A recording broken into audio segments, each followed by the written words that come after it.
Here we go, Lee Roper. My pleasure. My pleasure, I was Joe. thinking about it, how much I was hoping to run into you out here. So good to see you. Super 32 quarterfinal round. What are you seeing out here? Looking for some new guys to come out to Northern Iowa? Oh, always, man. This is one of my favorite tournaments to come to find kids. The depth is just absolutely crazy. I've been coming to the tournament a long, long time, so seeing the evolution and how it's grown. Remember you running around in a hot dog suit a bunch of years ago? Man, we've had some good times in this tournament. Yeah, it was really great. Super 32's part, for years come out, do some compound stuff, and come up here with you guys. I think I met you guys all here. Yeah, for sure. In maybe 9 or 10. Yeah. 9 or 10.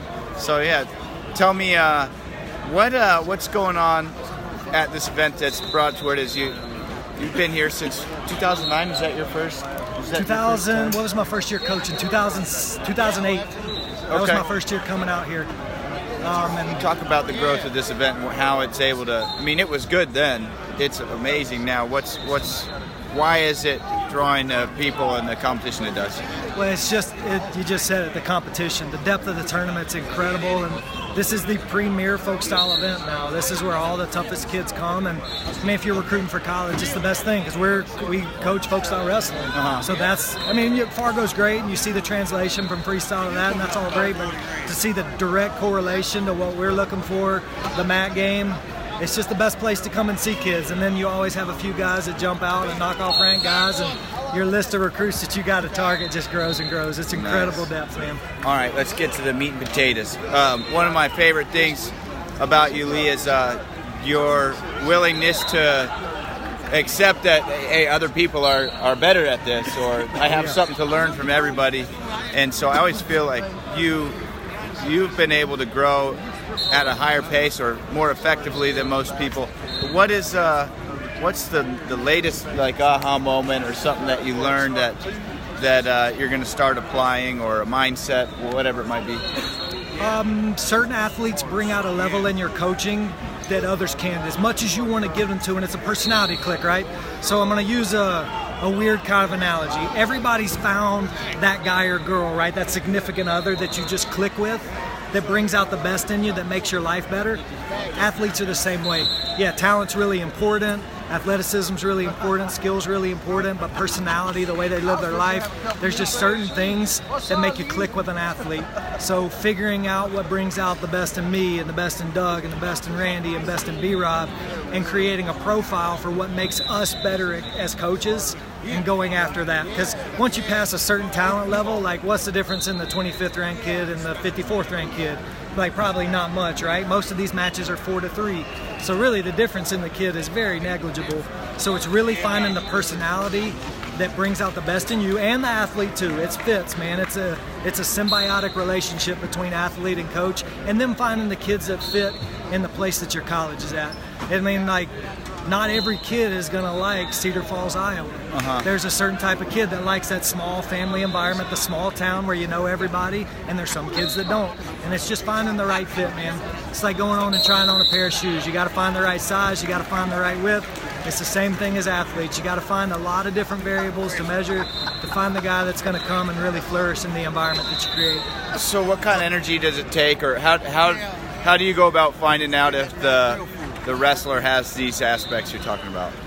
Watch a ton of film and talk to as many people as you can, and then once they get to the recruitable age, you talk to them as much as you can. I mean, it's not really any different than training, man. Like, you put a ton of work in, you get a lot of rewards. Same thing goes into recruiting, and for that matter, your life, right? The more work you put into anything, whether it's a relationship or your wrestling career or recruiting an athlete, the more work you put in, the more you learn about them, the more rewards you get out of it. So it's not a whole lot different than what these guys are doing on a daily basis, trying to be the best wrestler in the country.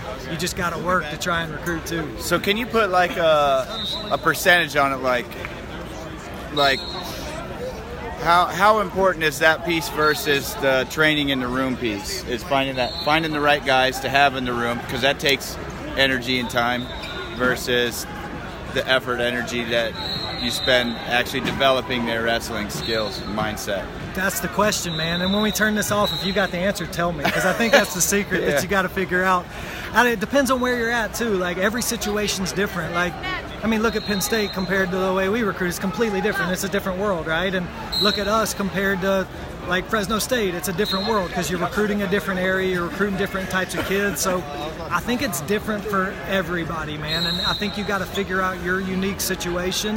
And that's what kind of makes it tough because, yeah, you can go and borrow and learn from other people, but then you have to take the information you gather and kind of put it through a filter and figure out what works at Northern Iowa, because if it works at NC State doesn't mean it's necessarily going to work for us. So you learn from as many people as you can, and then you digest it and talk to smarter people other than me and see what their input is and try and figure out what the right fit's going to be for us. It's just understanding yourself, your coaching staff, the environment you have, and the place that your college is in to try and find the right one. So if you got that answer, let me know, man, because I think that's the question everybody's looking for.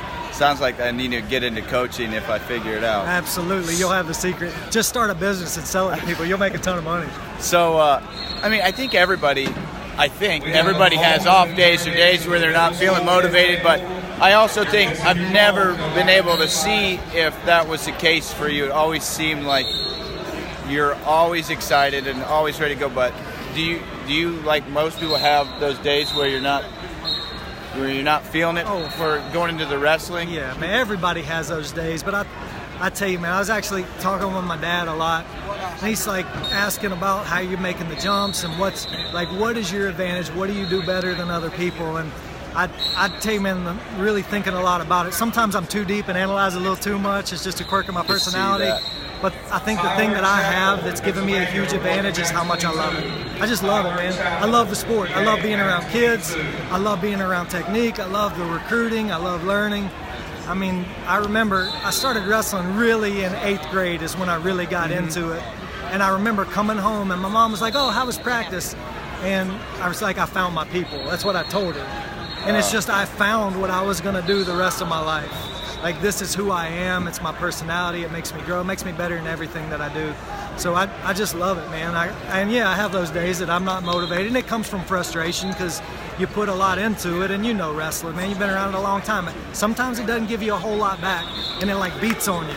And you got a choice you can make. Either that beating on you can make you like get down on yourself and give up, or it can make you real dang tough in every area of your life. And that's just a choice I try to make. And now I'm around a guy like Schwab all the time, and his energy is just so infectious. You think I got energy all the time? Just get around that dude for 5 minutes. He's absolutely amazing, man. So I've been very fortunate. The people I've been around, Fretwell's the same way. That dude never sleeps, never runs out of energy. I've been very blessed with the people I've been around in my wrestling career. So I just try and copy a lot of what they do and love it every day, and try and outwork the coaches that are around me. And if I do that, I'm going to keep having a good time, keep learning a lot, and at the end of the day, hopefully I make a difference in some of these guys' lives. You're the man, Lee. I appreciate everything about you, and it's great to see you. You too, Do you have anything else to share right now? I was glad I ran into you, man. I think about you a lot. We had a lot of good memories, and you're the same way. It's just, you never seem down all the time. You got a smile on your face, and there's a lot of people when they see you, like, they're glad to see you, but like, you're genuine, man, and that's what I appreciate about you. Thanks, Lee. How genuine you are. I'm glad I ran into you, man. You made my day.